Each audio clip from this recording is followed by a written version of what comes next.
اللہم صلی وسلم دائما ابدا علی حبیبک خیر الخلق کلہم۔ معجزات۔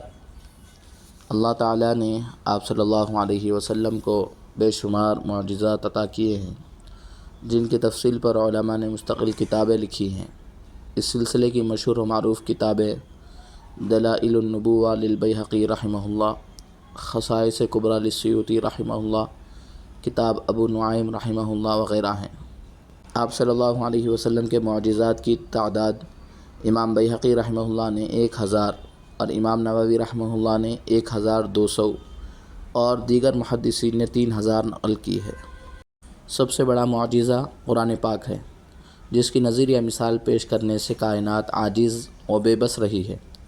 عظیم معجزات میں شق القمر، ہاتھ کی انگلیوں سے پانی جاری ہونا، تھوڑا سا کھانا کثیر انسانوں کے لیے کافی ہو جانا، کنکریوں کا تسبیح پڑھنا، کھجور کے تنے کا بے ساختہ رونا، پتھر کا آپ کو سلام کرنا، اونٹ کا آپ کو سجدہ کرنا اور اپنے مالک کی شکایت کرنا، بھیڑیے کا گواہی دینا، زہر آلود گوشت کا کلام کرنا، غزوہ احد میں حضرت قتادہ بن نعمان رضی اللہ عنہ کی آنکھ کا اکھڑا ہوا ڈھیلا دوبارہ آنکھ میں صحیح و سالم رکھ دینا وغیرہ۔